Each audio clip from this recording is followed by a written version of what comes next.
So, a very good evening to all of you again. Here we are with another lecture with the Himalayan Institute of Cultural and Heritage Studies, Saturday Vibe Talks. And today we have Dr. Manju Kak. She needs no introduction, but for those who do not know her work, she is an author, an academician, an art and cultural archivist. Her fiction, essays, critical reviews, and articles have appeared in anthologies, newspapers, journals, and magazines in India and abroad since 1989. Her published works of short fiction include First Light in Colonelpura, Requiem for an Unsung Revolutionary, Just One Life and Other Stories. Her curatorial work in visual ethnography and art social cultural studies on the Himalayas include an exhibition, A Craftsman and His Craft, Iconography of Woodcarvings of Kumaon.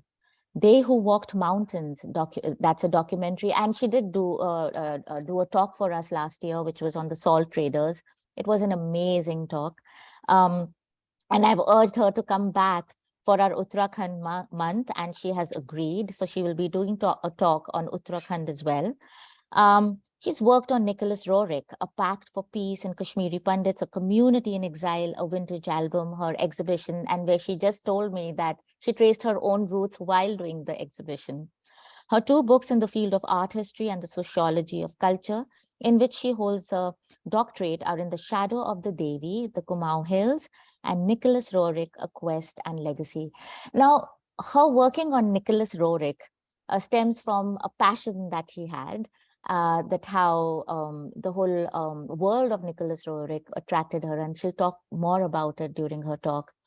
As for me, for 4 years, when I was a little girl, I was 11, and I first went to the Kulu Valley, and Nicholas Roerich's Trust was a place where I went on and on again. I took refuge in a place, in a village opposite the mountain where Nicholas Roerich lived.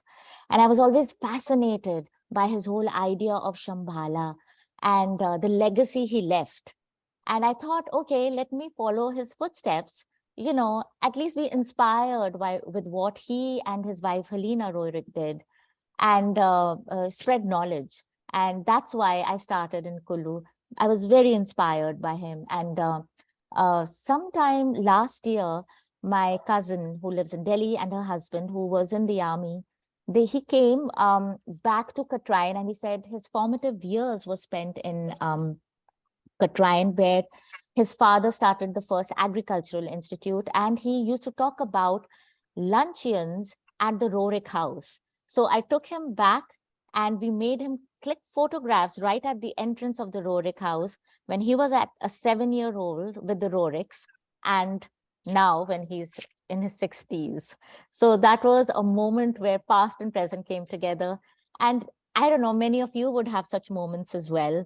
So this is about such episodes that make us connect to who we are. This talk is about that philosophy that Nicholas Roerich left behind. Going on to Dr. Kak's wonderful achievements, she is the recipient of the national and international fellowships, such as the Charles Wallace, Hawthornden Award, Breadloaf, and the Senior Fellowship of the Ministry of Culture, Government of India. She's had government consultancies, been a teacher, a visiting professor at important centers of learning, and organized important and meaningful conferences. She has presented in papers and participated in many conferences in India and overseas at Almaty, London, Edinburgh, New York, Montreal, Moscow, and so on and so forth. So today, join us for this very enlightening talk on Nicholas Roerich and Helena Roerich and the humanist philosophy that Dr. Manju Kak will lead us on, and let us understand who this person was, who these two individuals were, and what have they left for us. And we need to connect with them. Going to Kullu Manali should just not be looking at the snow peaks, but it's also about this legacy. So here we are, Dr. Kak, over to you. And I'll just put the spotlight on you. And here we go. Thank you. Thank you, Sonali. I thought is it okay to begin with maybe 6 slides of Roerich and his family and his Yes, paintings? ma'am. Yes, ma'am. I can do that. And let me know if you can all see the screen. And I'll just put it. Is that okay, ma'am? Yes, yes, absolutely. Okay. So just let me know and I'll keep clicking. Yes. Yeah. Here we are. This is based on the book that is on Roerich and on which some of parts of this lecture are based. Next, please. This is Helena Roerich, the woman whose philosophy we will be discussing right now. She was a Russian philosopher. This is a painting called She Who Leads, because the philosophy we are discussing is the feminine aspect of humanism. And next. This is the same painting that I have here. If you can see, it's right up there. I mean, it's a print, and I keep it in my sitting room. It's a mother of the world. Again, the feminist understanding of this philosophy. And next. This is, of course, meditative, and it gives you an idea of the kind of paintings he made.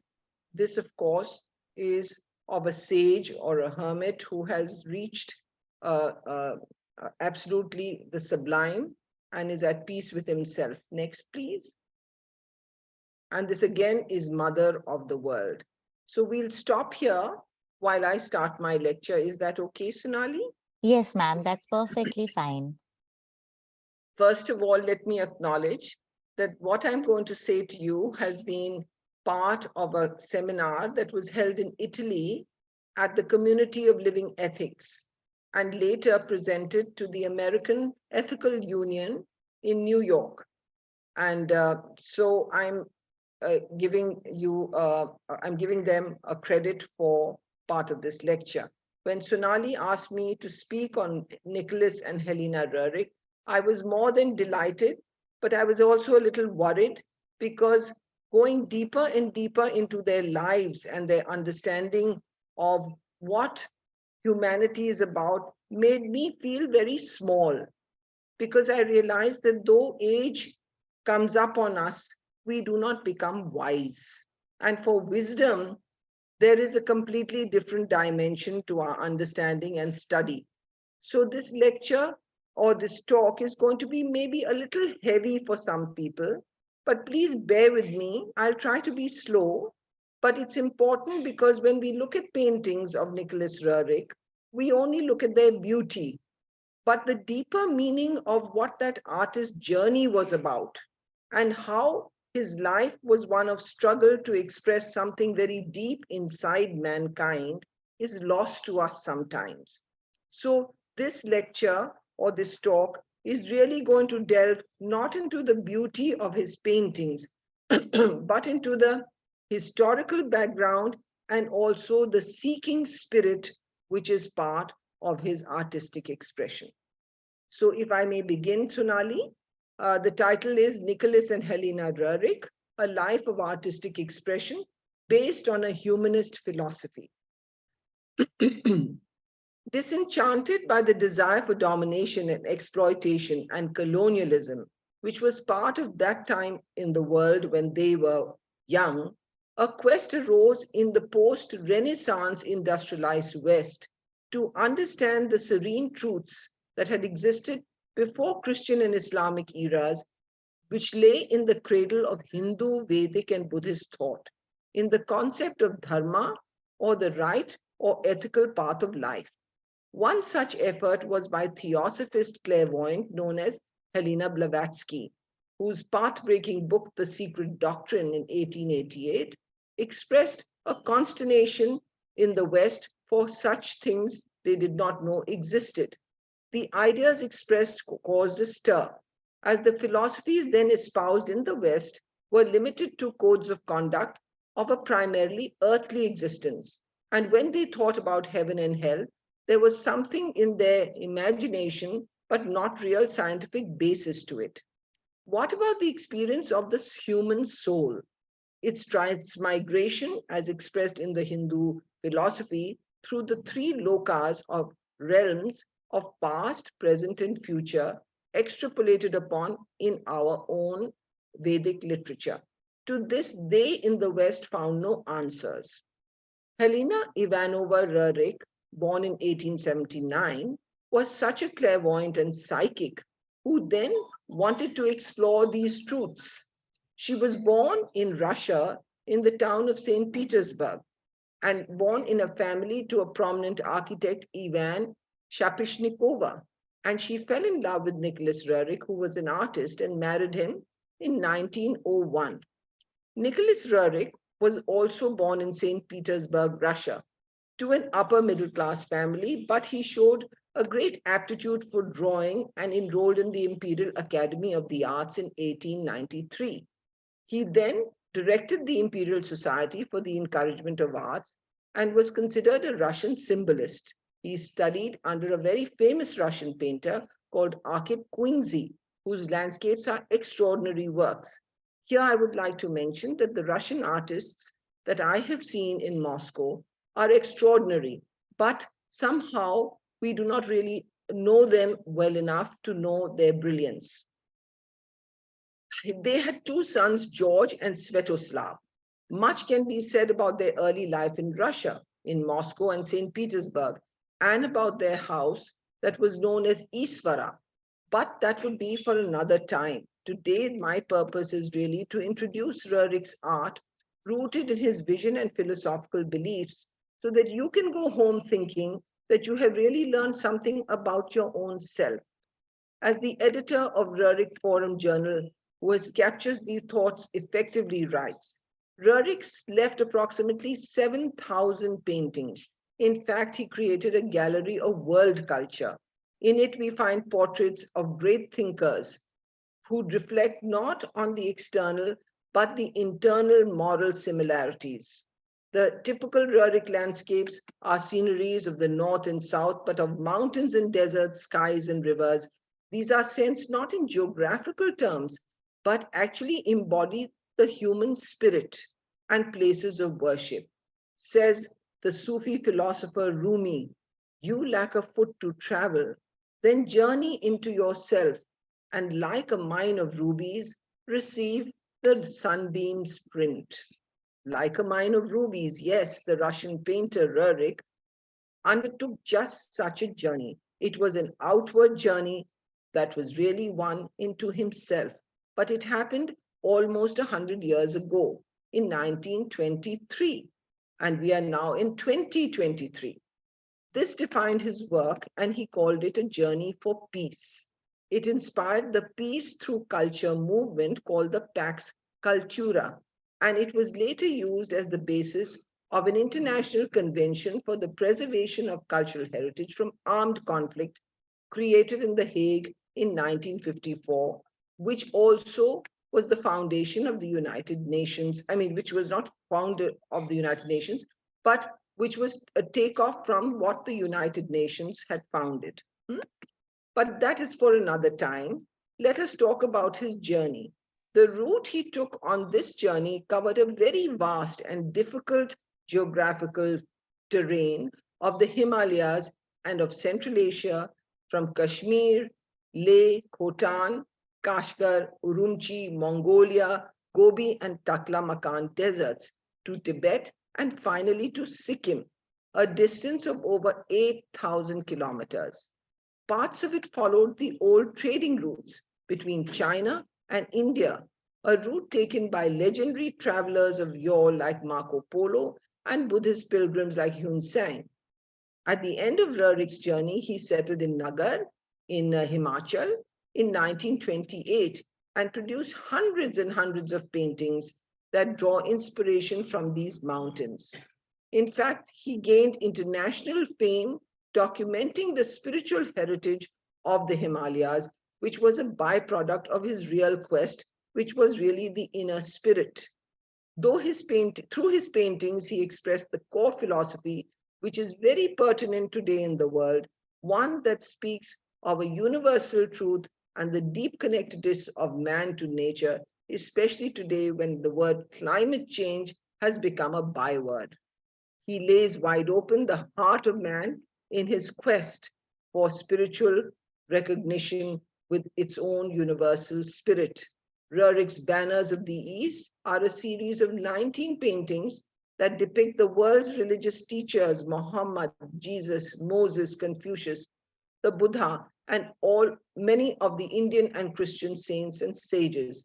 It is a testimonial to the unity of all religious striving, as well as the common roots of a man's faith. As a young girl, Helena, let's talk about Helena, his wife, because she is the one who actually evolved the philosophy of Agni Yoga or living ethics, which has sprouted worldwide associations today, which are innumerous and could be almost 500 in number. As a young girl, Helena came to believe that the fundamental guiding force in a man's life was his search for truth and beauty and light, and that quest would be his true intent and purpose of existence would be revealed when he traveled that path. The extraction of her life's work based on the teachings of her guru was put down in a treatise called The Teaching of Living Ethics or Agni Yoga. They were given not as a soporific, but for saturating one's entire life. The teachings, what are they about? They show that the universe is an immense spiritual energy system, a precious vessel entrusted to man, for the well being of which he or she bears responsibility as a custodian or a caretaker or a trustee, to ferry this universe through the turbulent waters of our very violent times today. As a consequence, there is a deep relationship between our own human behavior and the development of the universe. But when our human behavior is guided by the feminine principle, it expands and elevates our own life condition into a more humanistic consciousness, which with practice can align itself to an understanding of paths that will ensure the health of our planet. The feminine principle, what is it?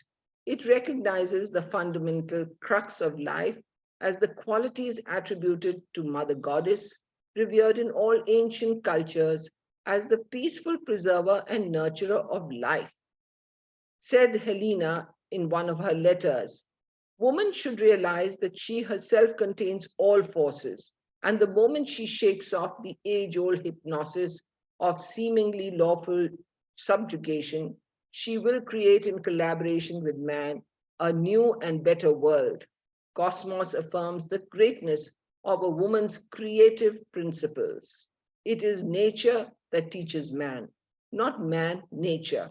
This is from one of her letters written in 1935.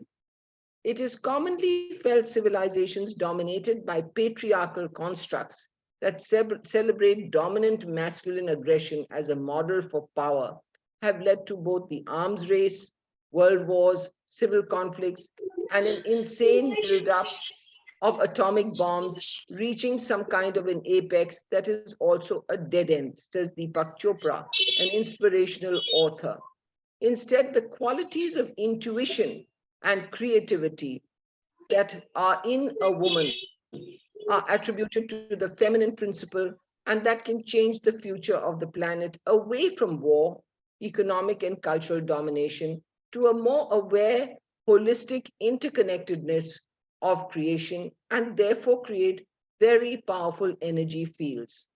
Channelizing this energy towards a correct course of action is this holy task that we are entrusted with to ensure the health as well as the balance of the universe, writes Helena Roerich. This life and mission of Helena Roerich made her not just a full partner, but a leader in all her husband Nicholas's lifelong artistic endeavors. She always shone through his every creative work, his paintings and poetry and travel. Many canvases of the artist originated from what she herself conceived and her visions. Helena was the first to see his new paintings. She was his guiding light philosopher, and friend, moving his talent for art towards a defined purpose in which he would unveil and illuminate through magical colors and mystical colors some unshakable hidden truths about the world. His paintings would then not only be objects of beauty, but they would inspire, reveal, and show the true path to future generations. Like her own writings, Roerich's paintings were a vehicle through which both truth and beauty were to be experienced by those who gaze them and have them transfixed. Thus, Roerich's paintings are receptacles of wisdom. When understood through this prism, Roerich's painting, especially She Who Leads, is emblematic of the same fundamental energy that keeps our world and our universe churning. Here, the persona of the above mentioned principle of nature as mother, nurturer, holder of the world, caregiver, and pathfinder is expressed. These and other prophetic titles, like holder of the world from the beyond, ruler of the world, all underlie and acknowledge the function and power that the feminine principle has that encourages men to reach great heights that which by themselves they could not reach. Hence, Helena writes, woman must raise herself to such a degree, spiritually, morally, and intellectually, that she can carry man with her. She must become not just the cooperator in one aspect of his life, but in the management of the whole of life. Helena mentored her family's journey, and so she played an iconic role both in Russian culture as well as world culture. Druginya is an ancient Russian word for female friend, and it expresses this spirit and character. As Roerich once wrote, together we created, and not without reason should it be said that my work should bear two names. They supplemented each other and seemed to merge in a rich intellectual and spiritual harmony. Helena thought she was in a long line of hierarchs whose duty it was when they came into this world to primarily uphold truths and preserve them and pursue a correct ethical goal, and in doing so achieve one's own perfect self. The call was for self-perfection. However, no self-perfection can be arrived at without struggle, without effort. How can this be then achieved? The teaching of living ethics states that by harnessing Agni or fire energy and strictly directing it through this practice, we elevate and expand our consciousness to encompass a cosmic reality, and in doing so, our own narrow world rooted in ego or in other small concerns that we have for daily life changes, and we become something more than just ourselves. To further elaborate, through this understanding, we can appreciate, imbibe, and live in accordance with cosmic laws, which will lead to an expansion of our consciousness and also encourage us to keep very high moral standards. In other words, to arrive is first to struggle and to journey. But why did the Roerichs need to dedicate their life to the pursuit of this ideal at this historic juncture in the 1920s, a century ago? Watching the conditions that imperiled the world and the outbreak of the Bolshevik Revolution and the First World War, the Roerichs were alarmed just the way we are today when we see the way capitalism has taken us. It was the disregard and subjugation of humanist values that had led to a vitriolic display of aggression, militarism, and might, wrote Helena. The universal disorganization is a result of continuing imbalance through subservience and oppression of the human spirit.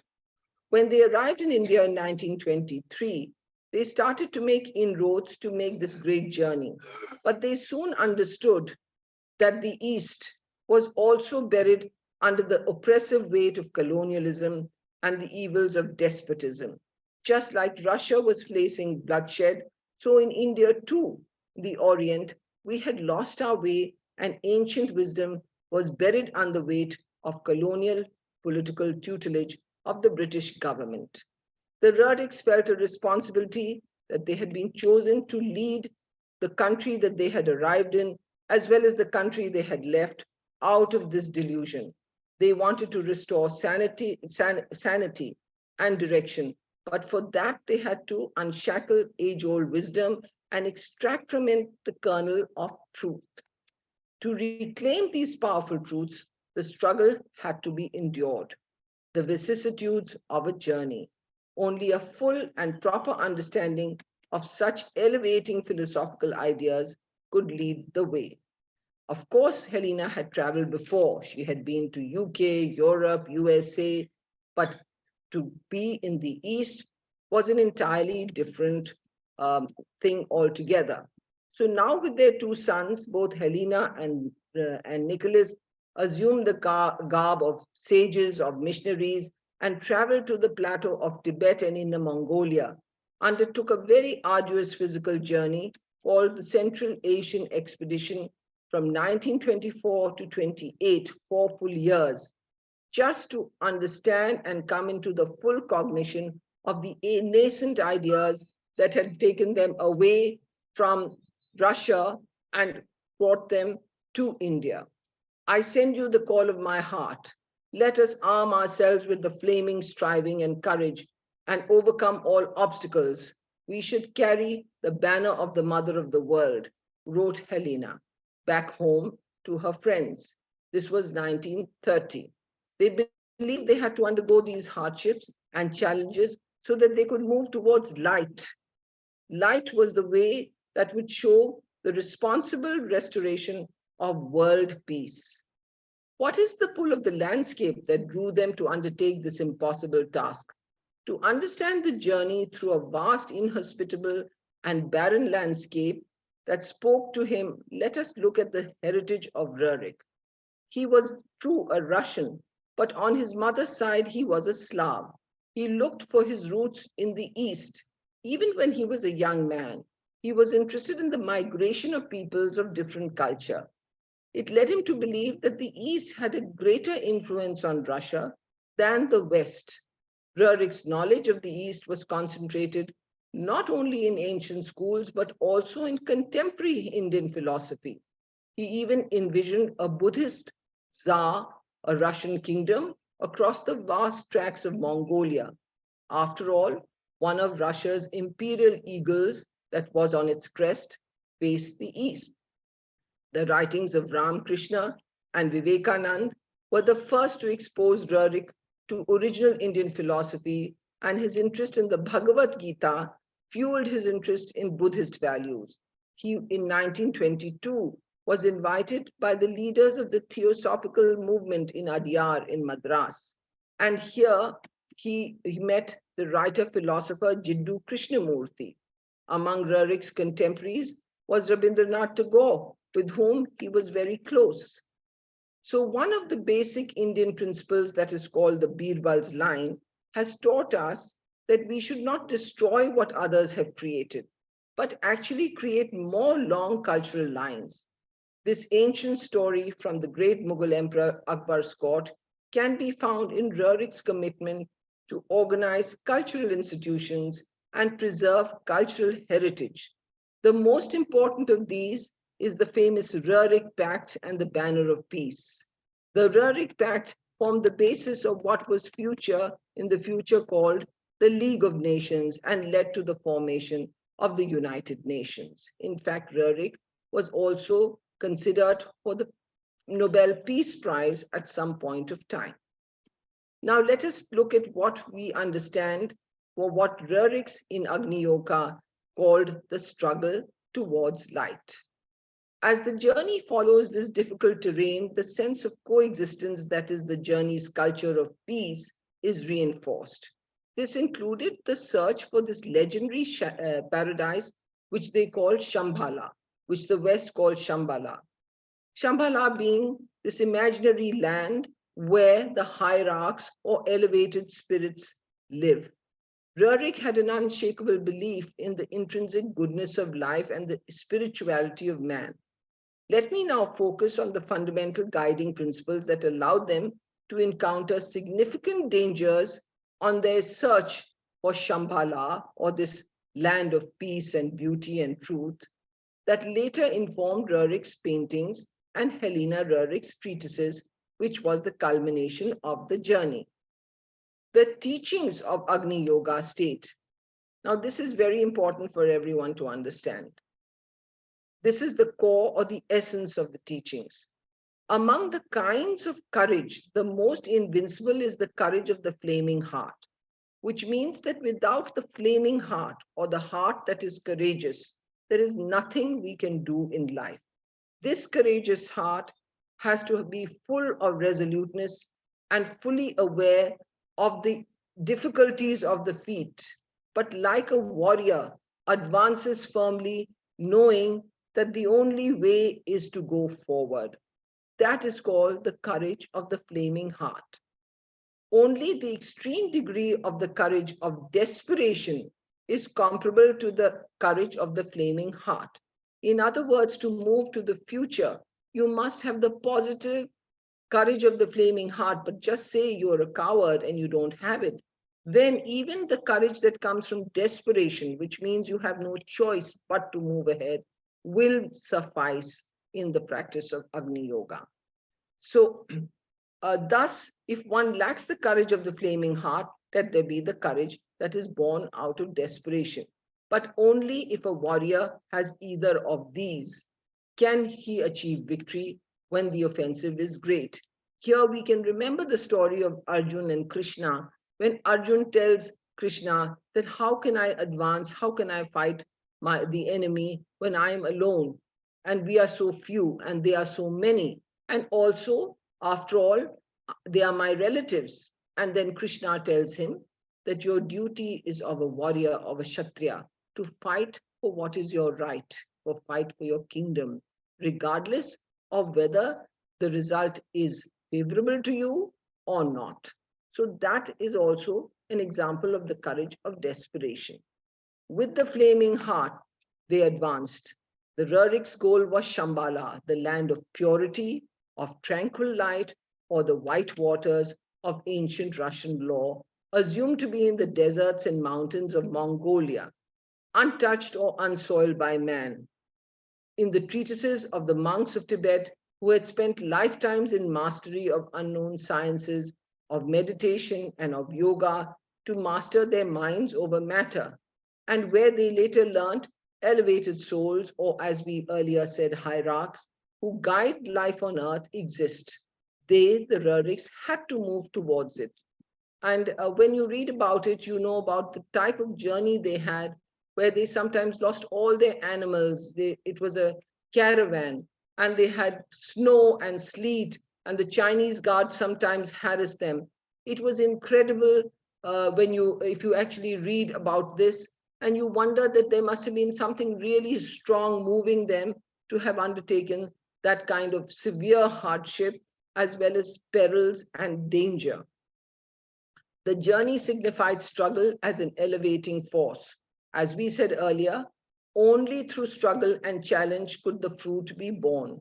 However, the path led through challenges meant to create the necessary tensions that the surmounting of would elevate the human spirit, because only through struggle did purification, or what we call gold, emerge.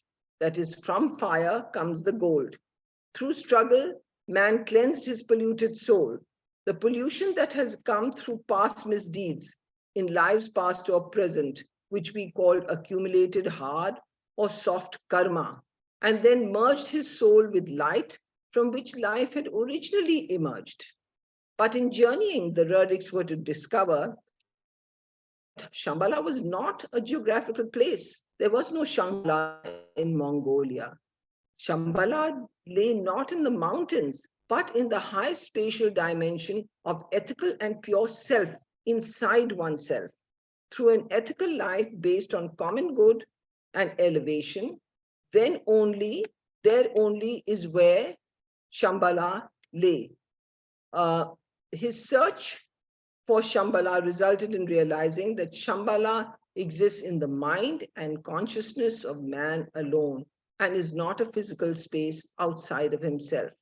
Today, this consciousness embedded in these humanist principles of compassion, striving to perfect yourself in human behavior, must awake for true change in this world to happen. We are the votaries of true change, wrote Helena Roerich in 1930. The texts of living ethics and expressive paintings of Roerich are filled with the flame-like state of this highest consciousness. But one thing more, this kind of consciousness has a multiplier effect. It really becomes a moving force in life when you have a community of fellow travelers that the Buddhists call the Sangha. The community or Sangha plays a very important role because when a group of like-minded people are united by common higher aspiration, then there is a kind of energy that is created. The principles that elevate must rest in the same qualities throughout the community. We do not believe in competitiveness. We do not believe in confrontation. We do not believe in domination. Group practice is about an effective vehicle, for it creates a common, very forceful energy field. The tenets of living ethics ordain emergence of consciousness should not be based on selfishness or done for self-profit. For example, when we do what we call social work, if there's even the slightest element of self-gain or self-profit, then we do not create the energy field that is what is going to really inspire or change the world. Uh, Only faithful and honest people should be accepted in such sanghas or communities. Those who display laziness, are false, and are capable of betrayal must be instantly dismissed. That is what the Treatise of Living Ethics says. The giving and sharing is also elaborated upon. And above all, the elevating role of this consciousness has to be the pure heart. Once again, it's only the pure heart and the pure intention that binds people together. The heart should be understood as the only link between the visible and the invisible world, writes Helena Roerich.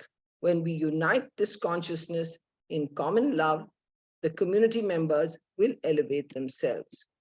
She tried, Helena Roerich tried, through her own family, to unite them in common aspirations.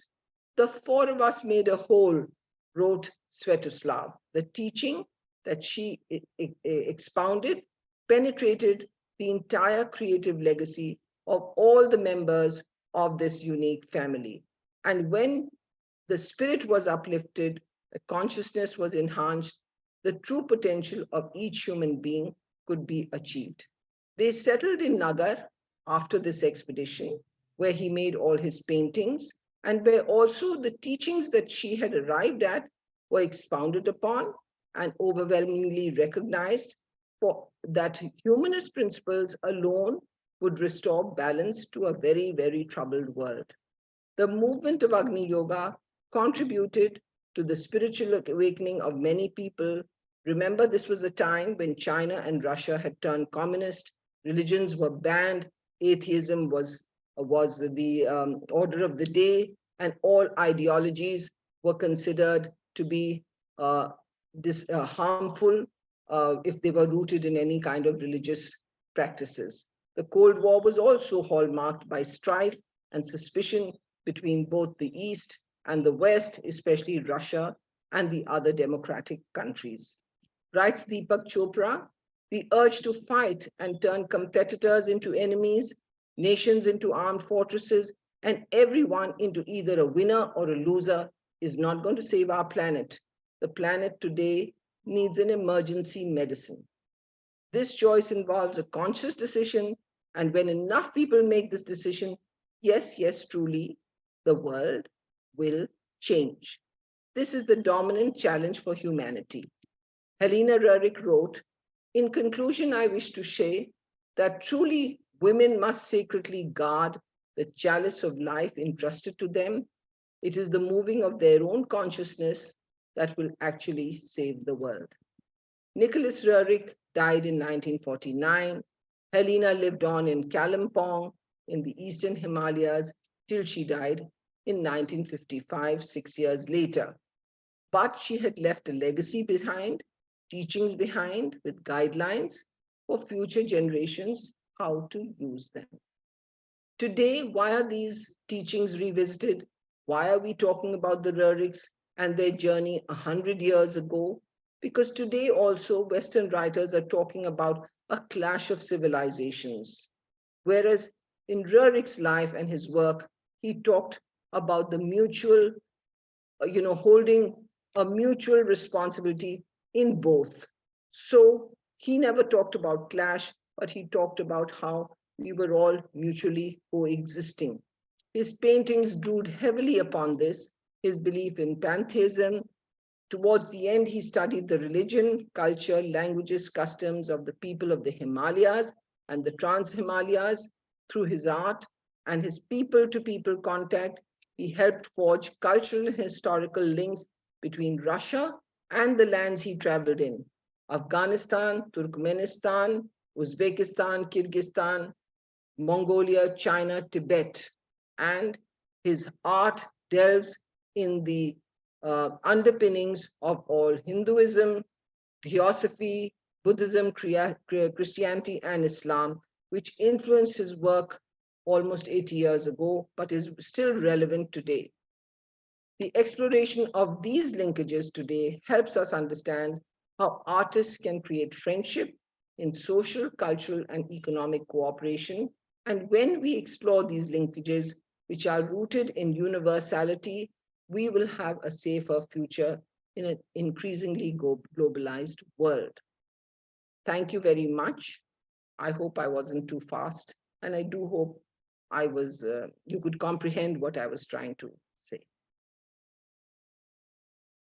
Thank you so much, ma'am. That was truly enlightening, and I learned so much. And I've always felt that, just a second. Yeah. Can you see me? I can't see. Yes, I Yeah. can see you. I've always felt that Helena Roerich has always been in the backdrop. It's always been Nicholas Roerich and his legacy. And today you've shed light on, her how she thought, the Agni Yoga, and this whole idea of purity of intentions. I think it's so important, because when we actually apply that in our own lives, we can actually see it moves mountains, like what we were talking about when we started the program. And this was really nice. What a lovely Saturday morning for me, and Saturday evening for all of you there. I'm sorry I read it out. I No, should have ma'am. spoken it. Sometimes we do have a certain this has been a regular thing. So if you don't, if you look at the chat, don't worry about it. Because We could see some pictures if it's possible, yes, ma'am, Sonali, if everybody so wants. I will do that right away. Okay, you can just tell me and I'll keep clicking. Yes. Yeah. Is that okay for everyone? Yeah. Yeah. Can everybody see it? Yeah. Yes. Okay, ma'am. So So just keep clicking, and they can get an idea of the paintings. Yeah, this is Leh, right? Yes, yes. Okay. I think it's Pituk or one of the monasteries. Yeah.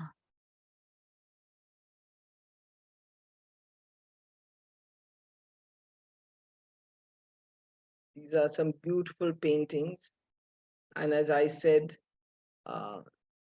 it's not about just the art, it's about what the art is trying to convey. Yeah. And this particular This is, of course, statue. Nagar, Kulu. Yes, it's still there. This one. Yes, this one. Yeah. So all the And this is paintings the again Kalki. describe the struggle and the arrival Yeah. and the journey, And that's Indira That is, Gandhi. of course, taken in the 1930s. Yeah. Nehru and Indira Gandhi at Roerich And and son. and Swetslav Roerich, Yes, between Nehru and Indira Gandhi. yes. Yeah. And this is, of course, the journey. You can see, his first Central Asian expedition, all on foot and with yaks and horses. And this is the second expedition that he took, called the agricultural expedition. With his And sons. Roerich, his two sons. Yeah. And this mountain in the back, that's where the Rani Sui Lake is, the top. Okay. Yeah. Yes. I think those who live in the mountains are truly lucky. Yeah. Yes, yeah. Somebody's written that how he made the colors. Yes, he pounded his own colors, and they were made from natural extracts. And that is why they retain the luminosity even 100 years after they were painted. Mhm. You know that these paintings that initially were worth very little today have been auctioned for 300,000 pounds or dollars for one painting in the last, I think, Sotheby's or Christie's exhibition. So if you have a Roerich, just hold on to it. I have prints.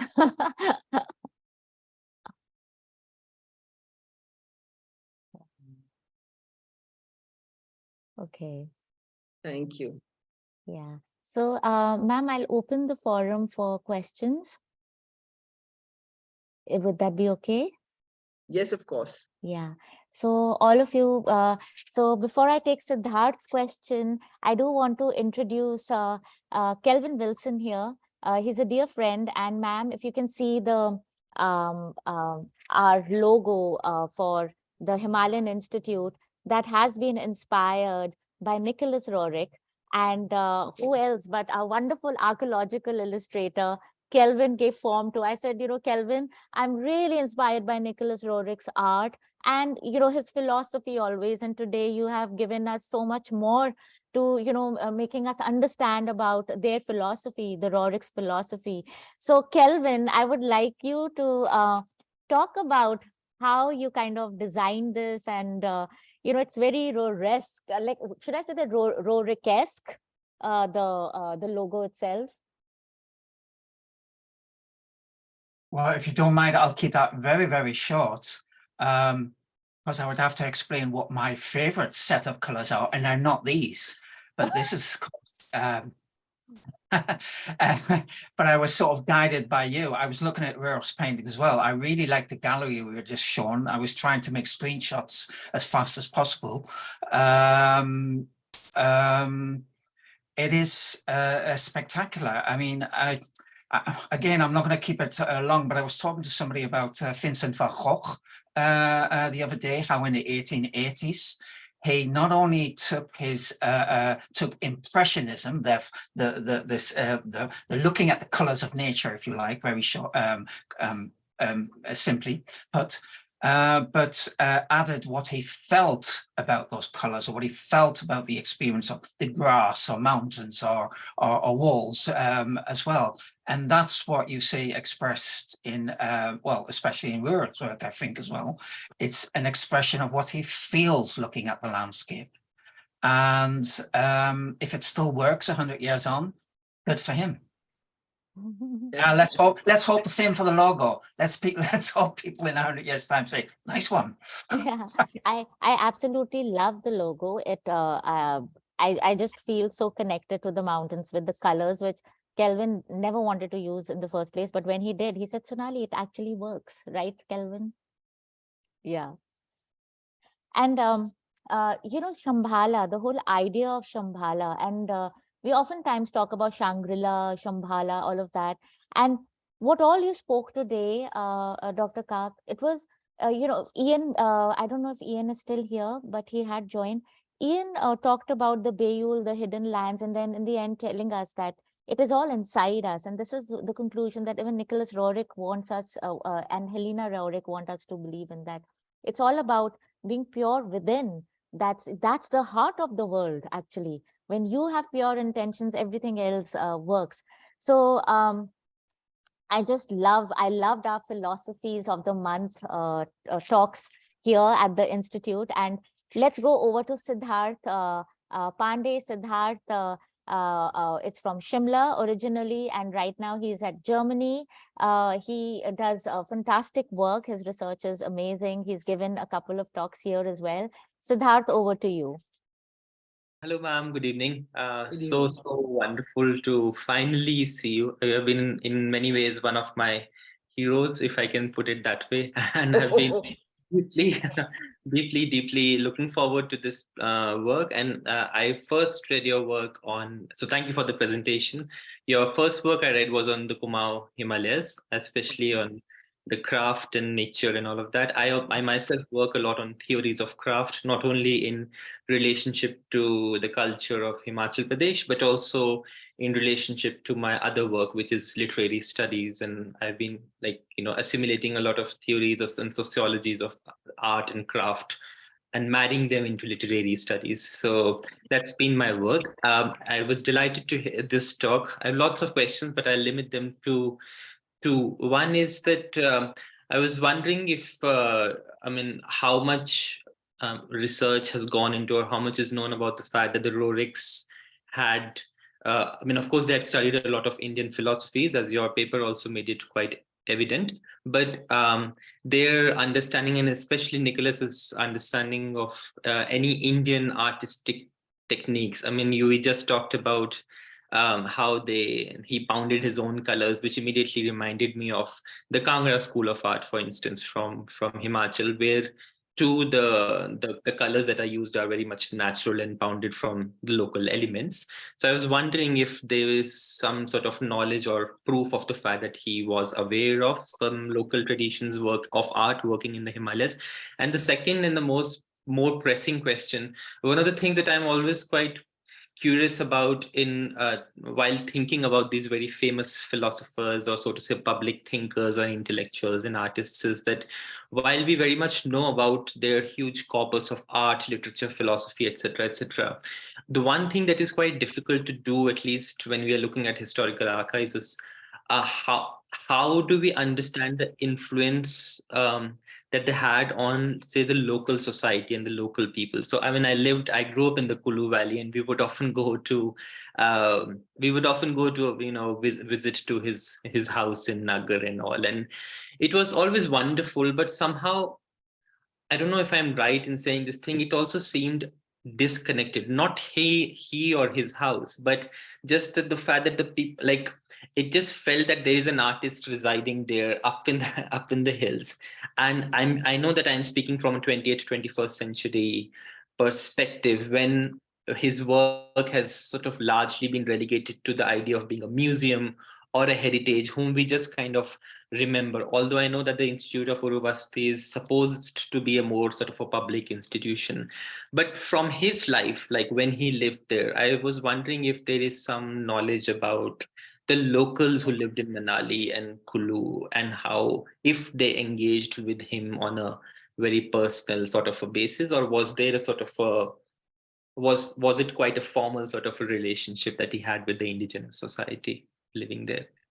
So I understand you have two questions. One is the influence or impact of Indian artists or techniques on his work. Yes. And the second is more of the sociology of his life, whether it was engaged in the local community or Absolutely. separate from the community. Absolutely. So regarding the first, which is bounding your own colors, that Yes. has been, I think, a thing that has come from even Renaissance artists. It's not Absolutely. particularly Indian. Yes. Well, traditional Indian art has always been, with the simple perspective of, length and breadth. We never had this sense of perspective in our traditional art, even Kangra paintings. Yes. Yes. We don't have depth as We a don't have that. concept. Yes. Yes. And the sense of depth as a concept is something that has come to us from the West when we talk about the things we have imported from outside. Roerich's paintings do, as you see in the mountains and other things, engage in that Western understanding of representing nature with depth as an added dimension. So I would say that it is more, and he was, of course, trained by Russian landscape artists. And not that I have studied them, but I have seen them in museums in Moscow and St. Petersburg. And they're very much influenced by the same techniques that you see in other European artists. So to answer your question about how far was he influenced by Indian artists, I think off the cuff, I have not studied it, but I do not think that much. But certainly he was influenced by Indian philosophy and the representation of philosophical works in Indian art. For example, in Kangra paintings, whether it's Krishna or mythological tales or etc., etc., you have the depiction of the gods in Yes. human life, right? Absolutely. And in the Yes. saints and in the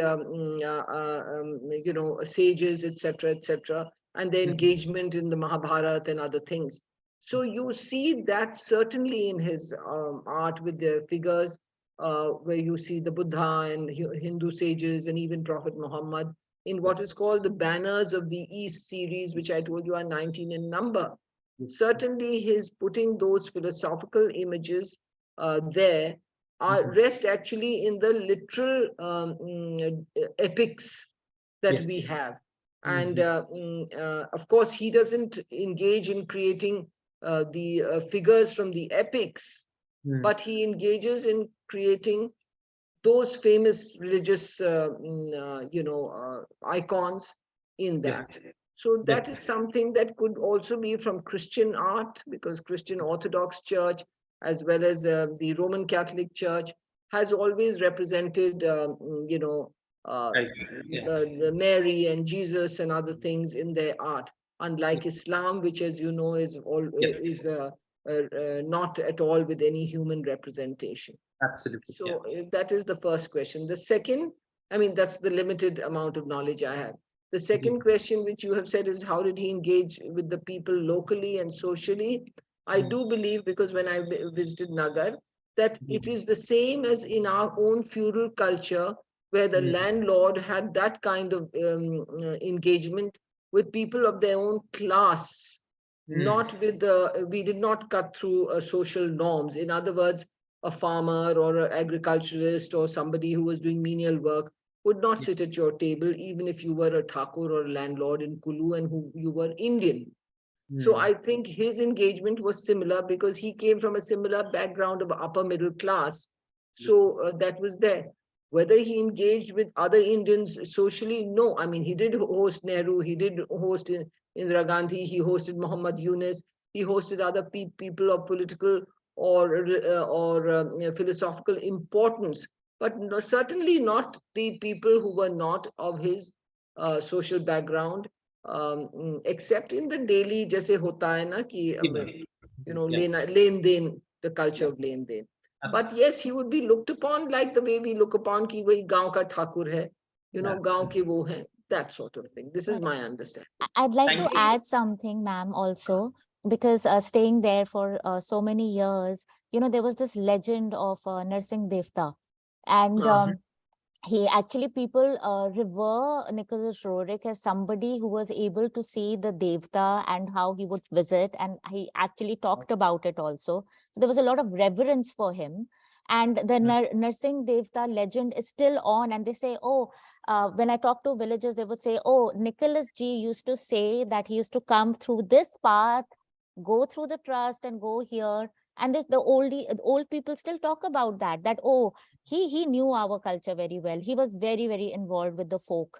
So he had assimilated, but they, because of that reverence and what ma'am is talking about, that, the Thakur or the person who's, you just can't go there, because they really held him in, great esteem. Yeah. But he was totally integrated with their culture in terms of the Devta, and they felt, because he wrote about it also, about Narsingh Devta. Even that painting with the, which has that local Chauhan, Yes. one of the local legends and heroes. He actually, if I may add to what Sonali said, is that he was very influenced by Tibetan shamanism, and also in other Himalayan cults, and where you connect the human soul with the with the spirits beyond, and those kind of shamanistic rites, जिसको हम लोग कहते हैं जागर and अलग-अलग किस्म के the Gur system. Yeah. So I think that would have definitely connected him with the local people, because he would be following that, understanding that he wasn't a Christian in his practices. Yes, I mean, he was also known as, Maharishi as well. I mean, he was, Yes.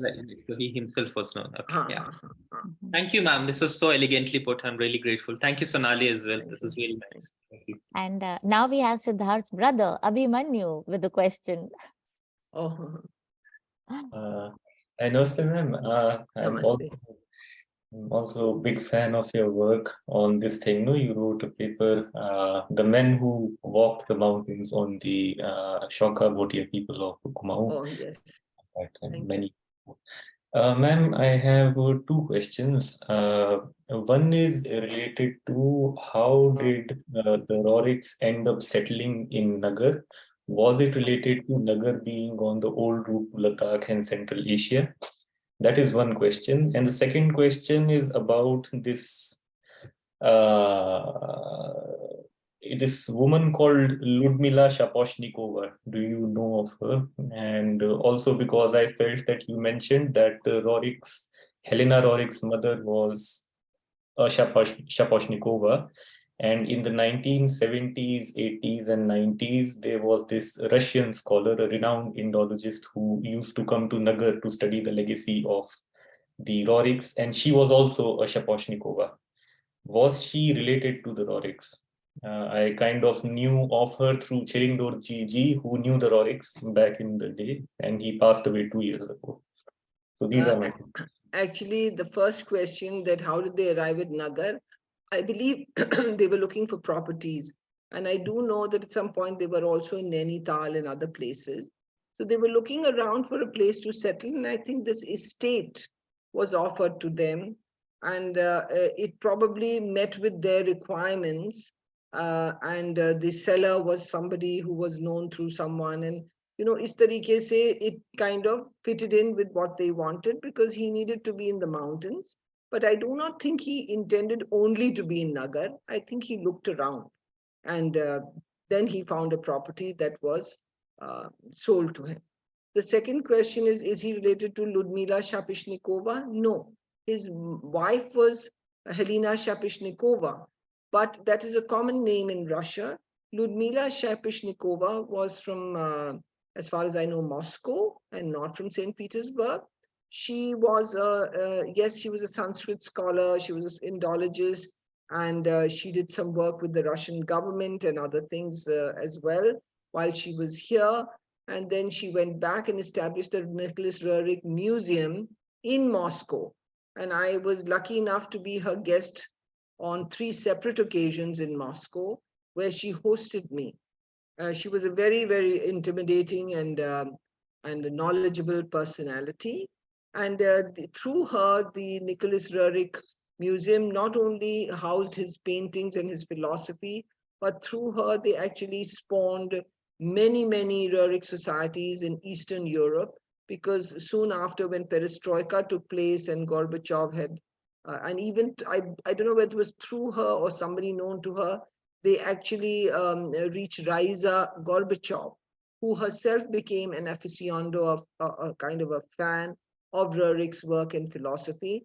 And some say that perhaps some aspect of his philosophy led to perestroika and the reawakening in Russia and the casting off of atheism and re-espousing religion, whether it was Christian Orthodox or other religions.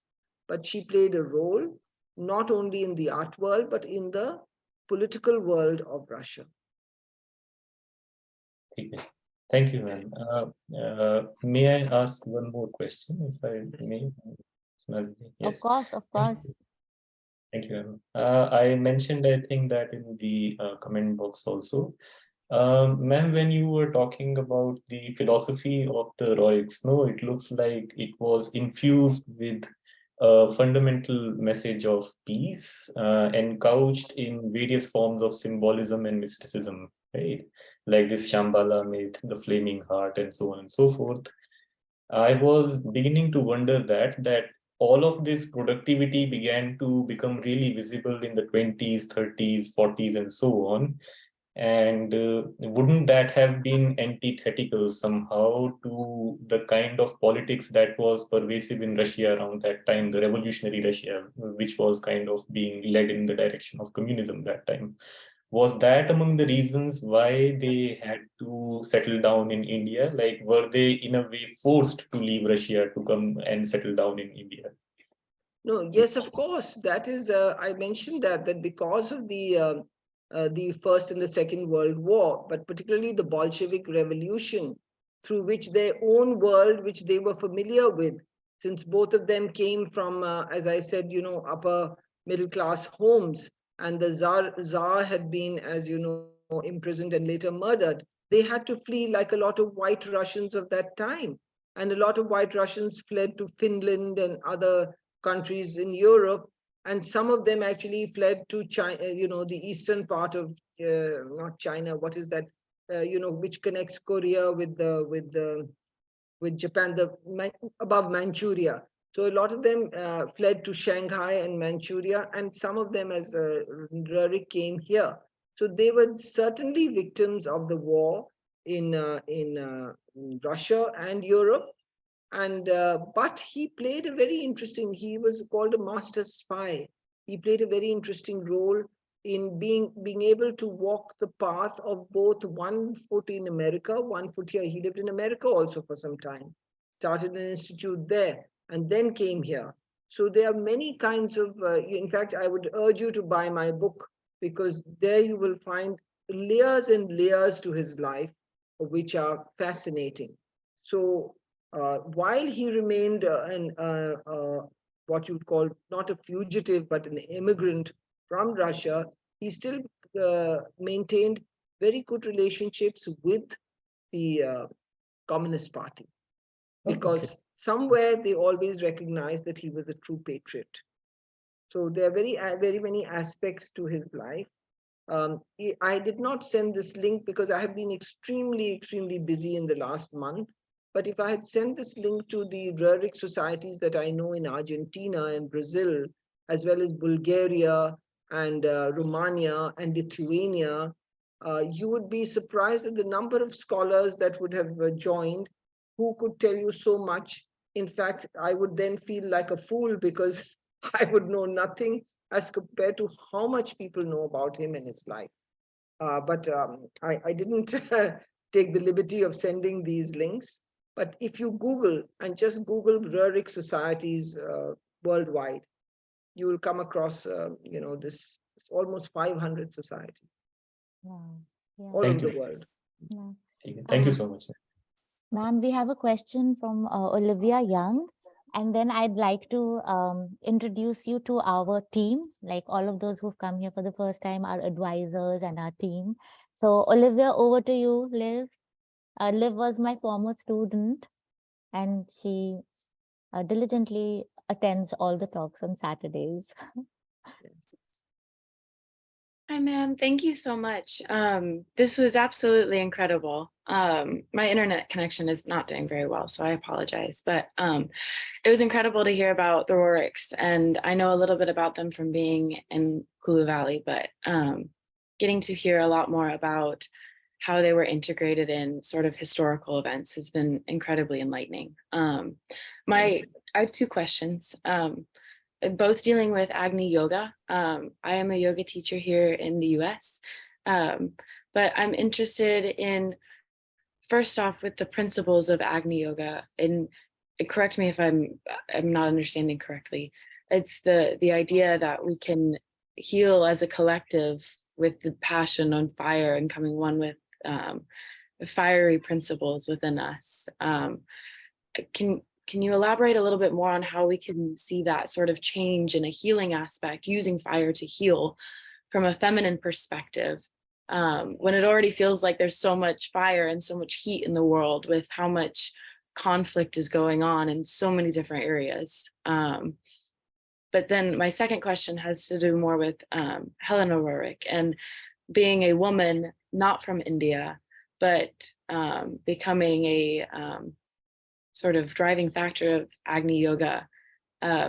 Was she well respected amongst her peers? She is in essence creating her own sangha of devoted followers looking for answers in Buddhist principles.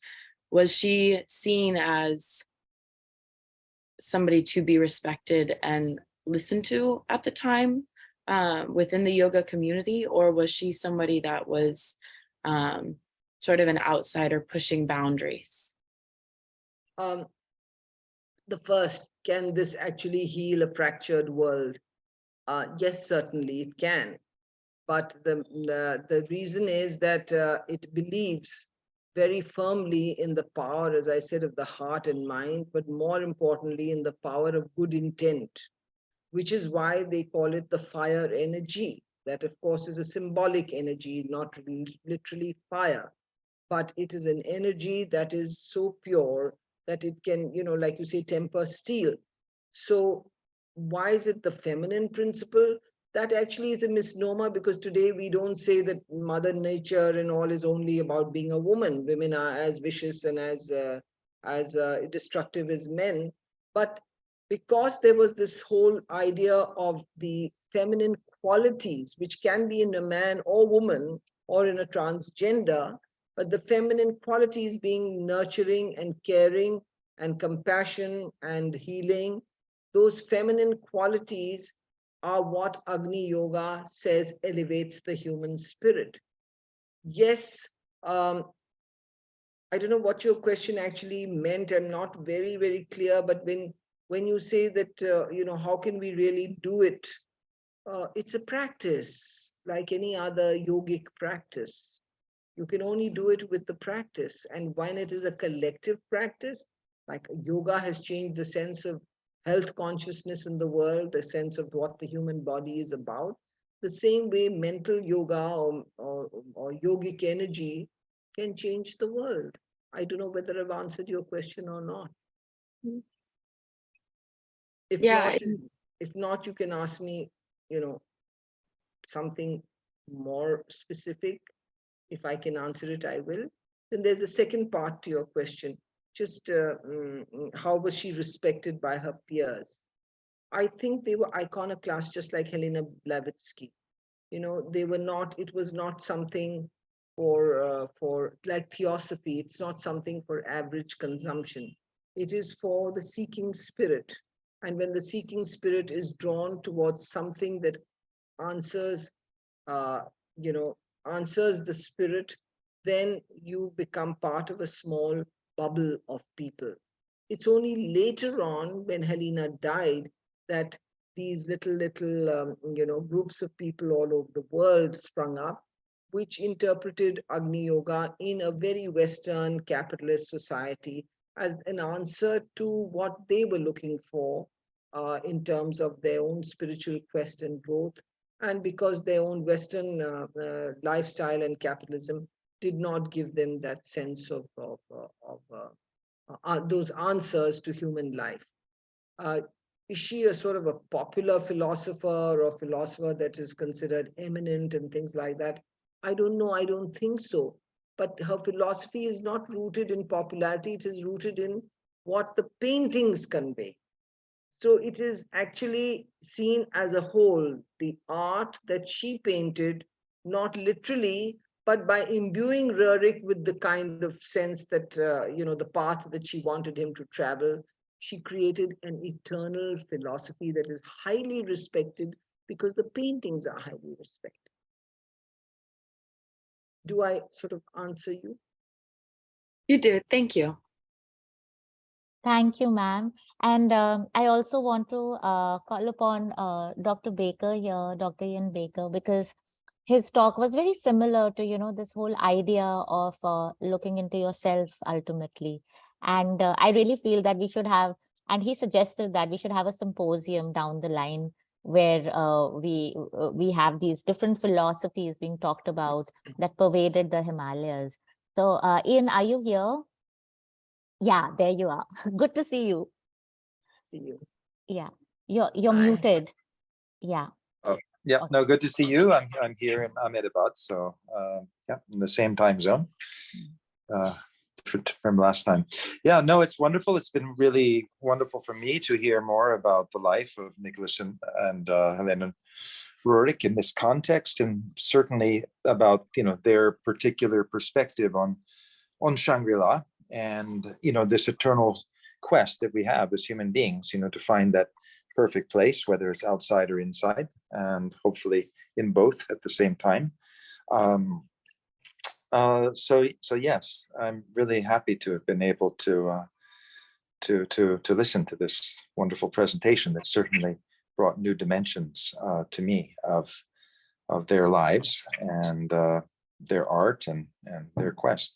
But did you have a particular question that you were asking me to address? I was thinking, like what you talked about in your talk about, looking at these power places ultimately are inside you. And that is what Helena Roerich and Nicholas Roerich also, they talk about that. So I was just thinking of parallels there, that how much Yeah. they're influenced by, these philosophies, and how much of an influence, Buddhism, in fact, would have in the Roerich's mindset, because here they are in Kulu Valley, where you have layers of influences, right from Buddhism, Hinduism, and, for lack of a better word, shamanism.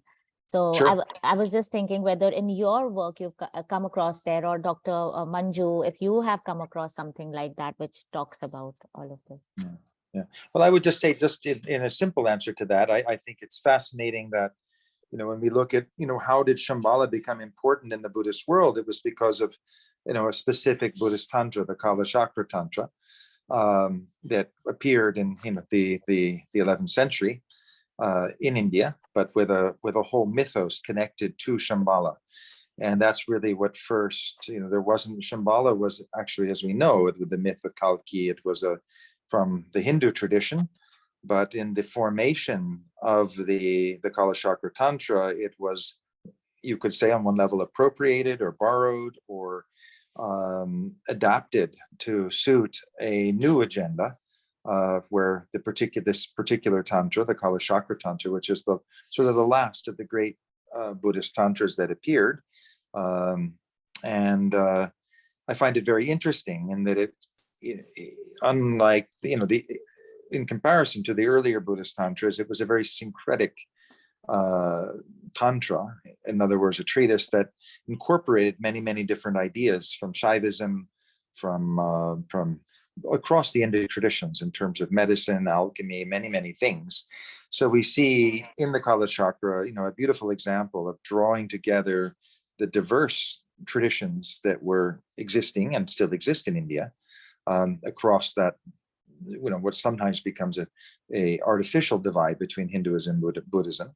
But obviously, when we look at the myth of Shambhala, it was something that had its own genesis within the Hindu world and then adapted in particular ways because of its, the inspiration that it held as being supposedly the source of that particular work.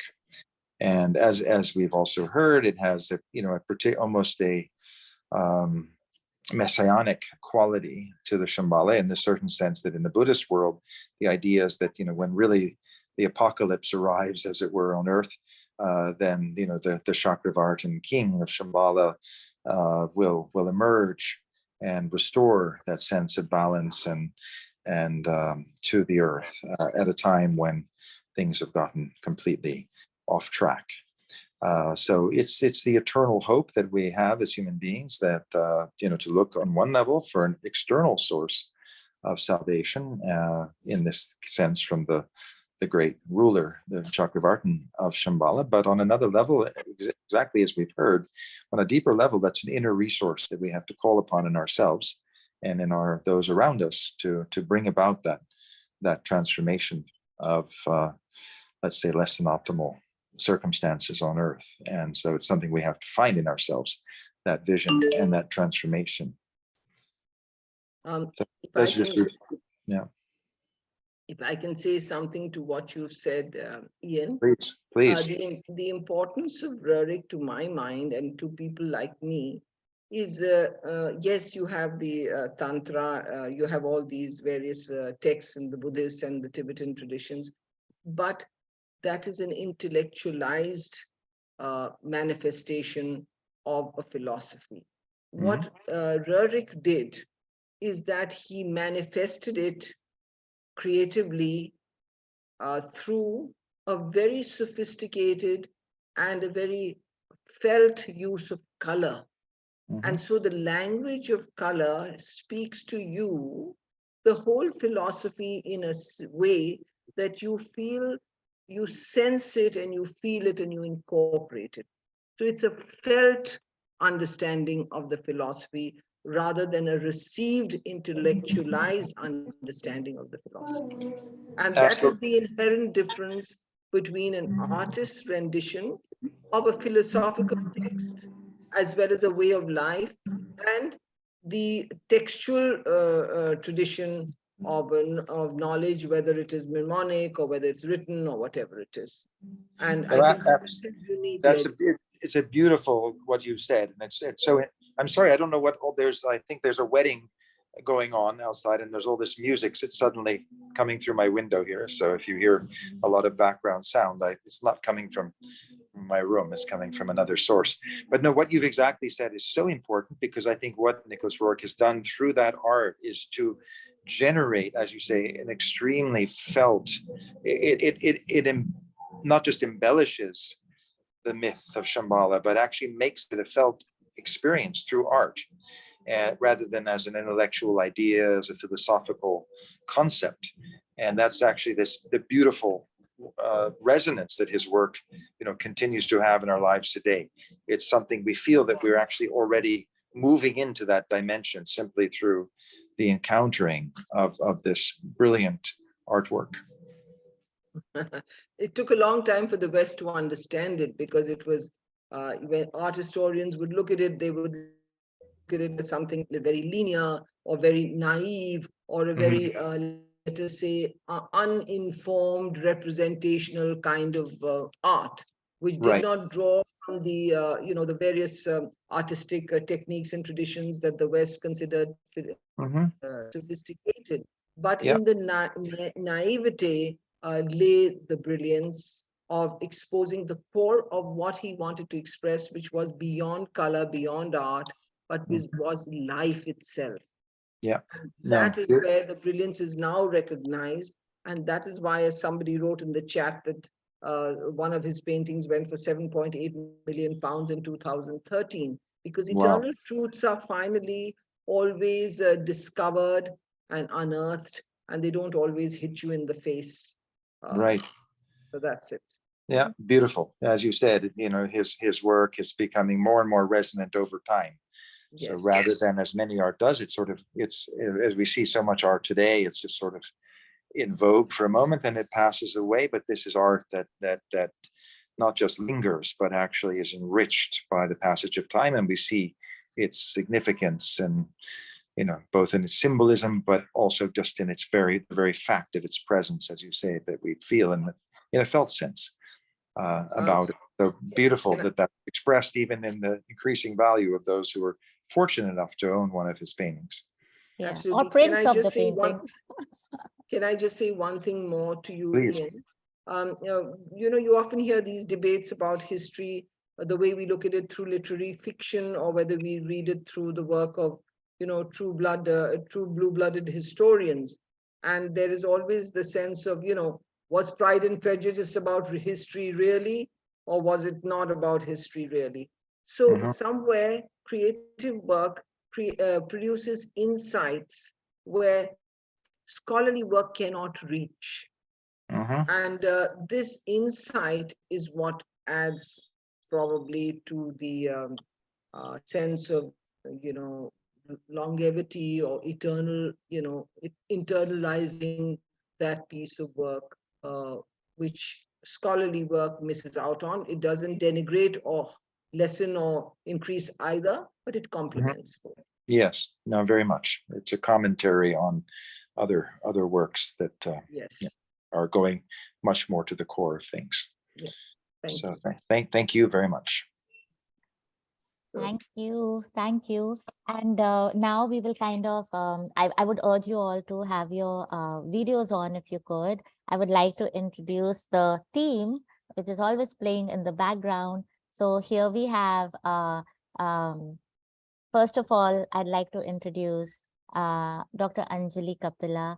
She's our advisor. When we started our talks, and I had just started, living in India, in the Himalayas, and she introduced me to people in Uttarakhand a lot. Her work in Uttarakhand is well known. She's written books on the rivers, the songs of the rivers, women. And Dr. Kapila, if you could introduce herself. And Vijay Lakshmi Bose, she's not here right now, but she's another advisor, and Sangeeta Sharma and Ritu Sharma, they're also here. Dr. Kapila, over to you. Sonali, thank you for introducing me, but I just want to add that Manju and I have known each other a long while. I mean, there's nothing. Manju, where are you? Huh? I'm right here. I'm right here. I know, and you will not believe she was the chair of one of my talks at the India International Center on listening to the songs of the women of the mountains. So she is very well versed with my work, and I'm delighted, you know. I mean, Manju's talk today was absolutely so beautiful, and what she said just now is resonating with me, that the rendition of Roerich's philosophical underpinnings with the use of color and the way he expressed it, the way he manifested, actually expressed and manifested, is such a wonderful way of looking at his work. You know, she said it very, very beautifully, and rooted in the essence of looking at his work as a universal consciousness. That was really nice, Manju. Thank you so much for this wonderful talk. Thank you. And, yeah. We are all friends. I know. Thank you, ma'am. And then I'd like to introduce Sangeeta Sharma, who's based in Shimla. She is also an advisor, and then Ritu Sharma. Good evening, and thank you so much, ma'am, for the wonderful talk. It was really very, very interesting to hear about Nicholas Roerich, and I've seen a lot of his paintings. But listening to your talk gave me such a deeper dimension, and the spirituality which is you can see. But after listening to you, I could get a totally different dimension to the beauty of his paintings. Yes, indeed, the Himalayas we understand better, and how much spirituality you can feel through the paintings. I could feel it all the more after listening to you. Thank you. It was really, really an inspiring, and I think I'm going to look at all the paintings and with a different perspective altogether. And yes, there's so much spirituality and folklore, and you can understand the entire terrain much better through the paintings. I've seen them before also, but now the perspective is much deeper and much more healing to see all that. Thank you so much, ma'am. Thank you. Thank you. And then I'd like to introduce Mahima Dutt. And I am doing this because, you know, they're all our heroes in the back. So I have to introduce them. Mahima, and then Krishna is here, and Rajoli is here. I'd like to introduce all of them before you depart and have dinner or continue with your Saturday night vibe. Mahima, over to you. You're muted. Am I audible now? Yeah. So good evening, everyone. And ma'am, after the talk, you know, I'm missing the mountains badly. I'm here in Rajasthan right now. And I have seen the Roerich Art Gallery. But now, yes, whenever I visit again, there'll be a different perspective. I never knew that there were so many dimensions to Roerich art, and about the 100 societies which you talked about you know, the humanistic perspective, the symbolism and the healing, the feminine energy. I think so there is a whole new world again that I need to explore, and I'll make it very short now. Yeah, so we at the Himalayan Institute of Culture and Heritage is going to be in Dhami now, and we are going to be having a sister company by the name of Pahari Vibes there, and we would love to see you there. Yeah, and be our guests. We want all of you to come and create that vibe and the things that we talked about, you know, collective, that energy that binds us together to do good work. And I really feel that, you know, that synergy in the Himalayas is the perfect place. Of course, they all talk about looking into our own selves, but of course there's a place that you can also, it helps looking into your own selves. So it's an invitation for all of you to come and spend time with us there. And I would like to introduce Dr. Lakpa Dolma. We started, if you have the chat open on the side, I've posted, we started Tibetan consultation and yoga with her, and quantum healing sessions. So all of those who want to be re-energized and want to get into the phase of vibrational healing, and that leaves you rejuvenated, and consultations that help us, with our ancient healing systems. You can take consultations online. You can book and do it online. So Dr. Dolma is right here. Maybe you can give a brief introduction, and then we'll go over to Krishna and Rajoli, and then we'll call it a day. Okay. Yeah, over to you. Yeah. Hello. Yeah. Namaste, everyone. Yeah. It was so nice listening to Dr. And I think like Mahima, I also need to go back to Nagar and visit the art gallery. I have visited long time back, and you I think are it's from there. Yeah. I just live just below that, Nagar. And this art gallery, this Roerich, has also connection with one of our famous philosopher, or what do you say, poet, Amdo Gendin Shembel. He has, I think he has worked with the Roerich's son, George Roerich or something. His book is there, and also in Tibetan he has translated the art of love, or whatever, Kama Sutra, I think. And also he has in Tibetan, in early, sorry, I don't remember the year, but he has the book where you can see all the Buddhist pilgrimage site in his book. I have the book, and the maps you can see there, and how much it costs from one distance, this, like it was all in annas, like 50 anna, like like that. So it was very interesting. I need to study again. I need to read books on the Ambutengu Shembe. Yeah, it's very interesting. Thank you. And I'm also sorry. And continue with your Tibetan healing online. Yeah, and I'm happy to be joining with Hicks, with Dr. Sonali and Mahima and all the team.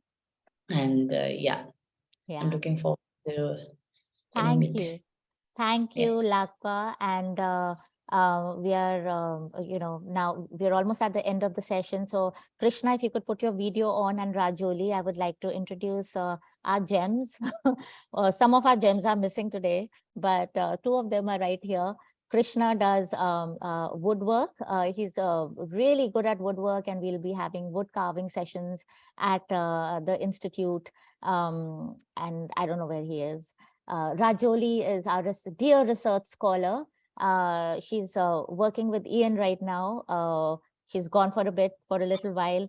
So Rajoli, over to you. Yes. Good evening, ma'am. Thank you for this lovely talk. And I actually want to say something that Dr. Sonali actually introduced me to Shetwood's book, and that's where I read about Nicholas Roerich. And today you brought a whole different dimension of him, and also some beautiful philosophical thoughts of like how his paintings and expresses much more than what is actually written in scholarly texts. I found that beautiful. I mean, through the colors and how you feel the philosophies that he was trying to share. And also I got to learn so much about Helena Roerich, and I would really like to thank you from the core of my heart, because you have given me new seeds to think and view art in a different dimension. Yeah, that's all I would like to say. Thank you. Thank you. Thank you, Rajoli. And I do want to add, ma'am, being an archaeologist, how I started using, of course, with the philosophy that's so deep, and his art symbolizes that, but his art also gives us those points of reference to tap into the past, to physically look at mountains and what he saw and how they've changed. So I've been like looking at his photographs and paintings, looking and trying to spot the peaks that he would draw. And amazingly, many are so accurate. And some of them even have the houses intact now. They're like all surrounded by grotesque looking concrete houses. But the Katkuni houses that he drew on the plains, or on the laps of the mountains, you can see some of them even now, because these are also like very, very old. So it becomes like a geographical mapping of a sort for an archaeologist. So his paintings have helped that way. And I also want to introduce Muktima here, who has come. She and Ian work together, and it's important to know each other, because when we talk about philosophies of the Himalayas, it's so important to connect with people who engage with those philosophies and are transmitting that understanding to us as well. And this is what I'm talking about, this sharing of these deep-rooted philosophies that should not just die away, that they are stories that need to be told, that need to be reflected upon and introspected and applied in your life. And make this world a better place. So all of you who are here, thank you so much for being a part of our Saturday Vibe Talks. And I'm so happy that Dr. Manju Kak came, and she'll be coming back again on the 29th of April with her talk on Kumaon. She did her wonderful talk on the salt traders, the Bhutias, last year, which was amazing. There's a documentary to that effect as well. And just keep coming for another Saturday night vibe, and share your contributions to our newsletter for Uttarakhand month. And ma'am, leave us with words of wisdom that you feel the audience should reflect upon today. Only word of wisdom that I can tell the audience is have the courage to be the best and the most perfect version of yourself. That's Thank what you. the art of Nicholas Roerich teaches you. Thank you, ma'am. Thank you so much. And all of you have a wonderful Saturday night and a great day wherever you are. Till next Saturday, we will reconnect and have another session on the Himalayas. Bye. Bye. Thank you. Thank you for this. Bye, ma'am. Bye.